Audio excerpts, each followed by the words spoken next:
नमस्कार दोस्तों, ओम नमः शिवाय। आप सभी का स्वागत है आपके अपने चैनल पर।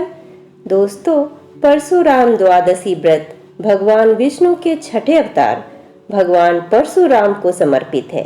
परशुराम द्वादशी व्रत वैशाख माह में शुक्ल पक्ष के 12वें दिन मनाया जाता है। इस दिन भक्त एक कठोर व्रत का पालन करते हैं। मोहिनी एकादशी के अगले दिन परशुराम व्रत मनाया जाता है। कभी कभी दोनों व्रत एक ही दिन पड़ सकते हैं। शास्त्रों में इस व्रत को बहुत ही फलदायी माना गया है। शास्त्रों के अनुसार अगर कोई वैवाहिक दंपति संतान की कामना रखते हैं तो उन्हें परशुराम द्वादशी का व्रत करना चाहिए।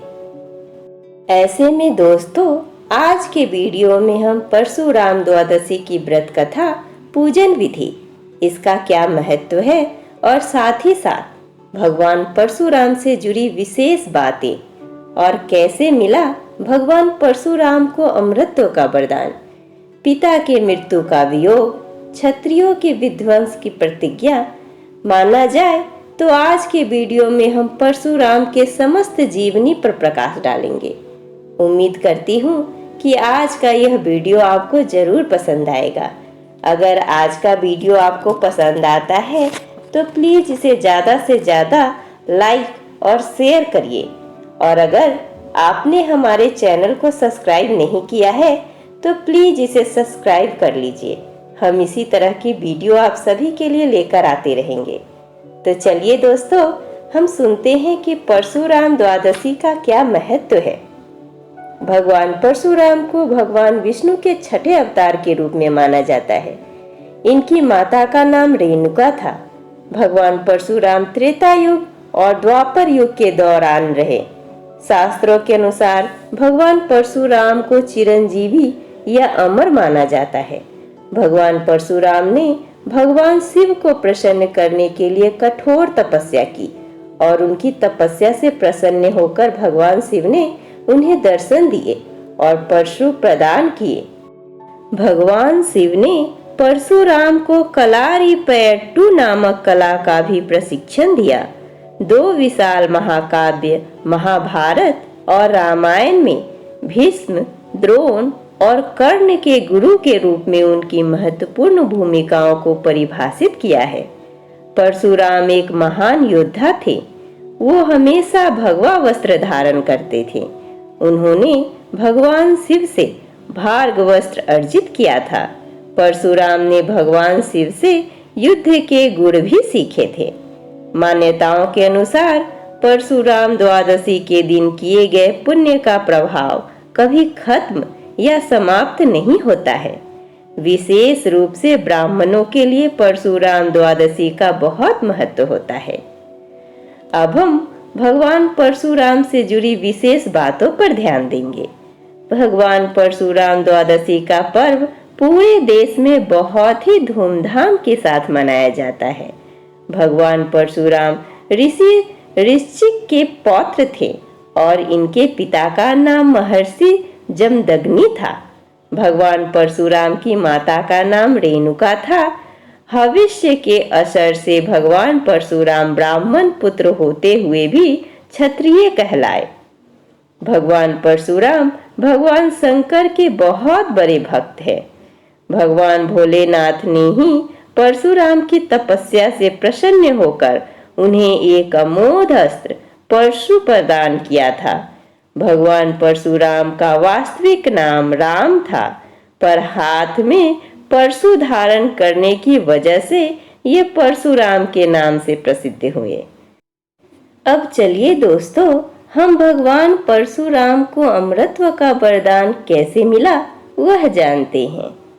भगवान परशुराम भगवान विष्णु के छठवें और अंश अवतार माने जाते हैं। जब जब धरती पर धर्म का नाश होता है और अधर्म बढ़ने लगता है, तब तब भगवान परशुराम साधुओं की रक्षा करने के लिए और दुष्टों का नाश करने के लिए पृथ्वी पर निराकार स्वरूप से अवतार लेते हैं। भगवान परशुराम की प्रथम परीक्षा इनके पिता और गुरु ऋषि जमदग्नि ने ली थी।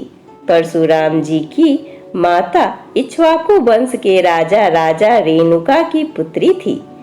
एक बार भूलवश परशुराम जी की माता रेणुका से आर्यों द्वारा बनाई गई नीति पंथ का उल्लंघन हो गया, जिसे ऋषि जमदग्नि ने क्षमा योग्य नहीं माना और उन्होंने अपने पुत्रों को अपनी माता का सिर काटने की आज्ञा दे दी। महर्षि जमदग्नि के चारों पुत्रों में से सिर्फ परशुराम जी ने अपनी पिता की आज्ञा का पालन कर अपनी माता के सिर को धड़ से अलग कर दिया। परशुराम जी के ऐसा करने पर उनके पिता बहुत प्रसन्न हुए और उनसे कहा कि हे पुत्र, तुम पितृ भक्ति की परीक्षा में उत्तीर्ण हुए हो और मैं तुम्हें चिरंजीवी होने के साथ साथ अमरत्व का भी वरदान देता हूँ। इस तरह दोस्तों, भगवान परशुराम को अमरत्व का वरदान उनके पिता से मिला था। अब चलिए दोस्तों, हम परशुराम द्वादशी की पूजन विधि सुनते हैं। उगता हुआ सूर्य परशुराम द्वादशी की शुरुआत का संकेत देता है। परशुराम द्वादशी व्रत सूर्योदय से शुरू होता है और अगले दिन सूर्योदय के बाद समाप्त होता है।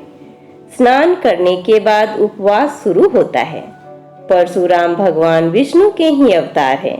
आप भगवान विष्णु जी की प्रतिमा को परशुराम के रूप में ही पूजा करने के लिए स्थापित करें।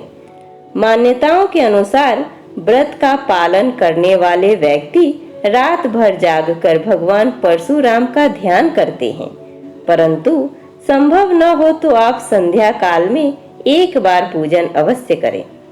ऐसी मान्यता है कि परशुराम द्वादशी व्रत का पालन करने से मनोकामनाएं पूर्ण होती है और व्यक्ति को मोक्ष की प्राप्ति होती है। परशुराम द्वादशी के दिन विष्णु सहस्त्र नाम स्रोत का जप करना शुभ माना जाता है। अगले दिन स्नान आदि कर भगवान परशुराम का पूजन करें और ब्राह्मण जरूरतमंद को दान दक्षिणा देने के पश्चात अपने उपवास का पालन करें। मान्यताओं के अनुसार जो भी व्यक्ति परशुराम द्वादशी का व्रत और पूजा करता है, उसे शिक्षा और समृद्धि की भी प्राप्ति होती है। इसके अलावा वह इस लोक से सुखों को भोग कर मृत्यु के पश्चात स्वर्ग लोक में भी स्थान प्राप्त करता है। अब चलिए दोस्तों, हम परशुराम द्वादशी की व्रत कथा सुनते हैं। वीरसेन नाम का एक राजा था। उसका कोई पुत्र नहीं था, इसलिए उसने भगवान विष्णु को प्रसन्न करने के लिए कठोर तप करने का निर्णय लिया। तपस्या करने के लिए वह घने जंगल में चला गया। वह इस बात से अनजान था कि ऋषि याज्ञवल्क्य का आश्रम भी वहीं पास में ही है। एक दिन वीरसेन ने याज्ञवल्क्य को अपनी ओर आते देखा तो वह तुरंत उठकर खड़े हो गया और उनका अभिनंदन किया। कुछ समय बाद ऋषि ने राजा से उसकी कठिन पूजा का कारण पूछा। तब राजा ने उसे बताया कि वह एक पुत्र चाहता है, इसलिए भगवान को प्रसन्न करने के लिए वह ये सब कर रहा है। ऋषि याज्ञवल्क्य ने उसे कठोर तपस्या के बजाय परशुराम द्वादशी का व्रत करने की सलाह दी। ऋषि की आज्ञा का पालन करते हुए राजा ने परशुराम द्वादशी के दिन विधि पूर्वक व्रत और पूजा की, जिसके बाद विष्णु जी ने उसे बहादुर और धार्मिक पुत्र का वरदान दिया। बाद में वीरसेन का यह पुत्र पुण्यात्मा राजा नल के रूप में प्रसिद्ध हुआ। अब आइए दोस्तों, हम जानते हैं कि आखिर क्यों भगवान परशुराम ने क्षत्रियों के विध्वंस की प्रतिज्ञा ली। पौराणिक कथाओं के अनुसार उस काल में हय्य वंशीय क्षत्रिय राजाओं के अत्याचार से संसार परेशान था। इस अत्याचार के पीछे का कारण था राजा भार्गव और हय्य वंशियों के बीच चली आ रही बहुत ही पुरानी दुश्मनी, जिसने उन्हें एक दूसरे के प्राण का प्यासा बना दिया था। हय्य वंशियों का राजा सहस्त्रबाहु बहुत ही अत्याचारी था और वह अर्जुन भार्गव आश्रमों के ऋषियों को सताने में कोई कसर नहीं छोड़ता था। एक बार की बात है कि सहस्त्रबाहु के पुत्रों ने जमदग्नि ऋषि के आश्रम में जबरन घुसकर एक बहुत ही विशेष कामधेनु गाय की चोरी करने का दुस्साहस किया और इसलिए परशुराम जी से बदला लेने के लिए उनके पिता का वध भी कर दिया। कामधेनु गाय का अपनी महिमा है और वह सदा ही पूजनीय रही है। जब परशुराम जी अपने कुटिया पहुंचे तो वह बहुत ही दुखी हुए और इस असीम वेदना और क्रोध के कारण उन्होंने हैहय वंशीय क्षत्रियों की पूरी वंश बेला को खत्म करने की कसम खाई। वह अपने पिता की मृत्यु का दुख सहन न कर सके। अपने पति की इस प्रकार की हत्या का अंदेशा परशुराम की माता को भी न था और इसी कारण भगवान परशुराम की माता भी चिता में जलकर सती हो गई। अपने माता पिता से अलगाव ने उनके हृदय को दुख से भर दिया। उनके पिता का वध बहुत ही निर्ममता से किया गया था और इसी कारण उनके शरीर पर कुल 21 घाव थे, जिसे देखकर भगवान परशुराम जी का संयम पूरी तरह से डबाडोल हो गया और उन्होंने प्रतिज्ञा ली कि वह इस पृथ्वी से समस्त क्षत्रिय वंशों का ही पूरी तरह से संहार कर देंगे। यह प्रतिज्ञा लेने के बाद उन्होंने पूरी पृथ्वी के 21 चक्कर लगाए, जो इस बात का प्रतीक थे कि वह अपनी प्रतिज्ञा को अवश्य ही पूरा करेंगे। और अपनी इसी कसम के कारण उन्होंने अपने इस वंश के लोगों को बार बार युद्ध के लिए उकसाया और उन्हें 21 बार पूरी तरह से नाश कर दिया था।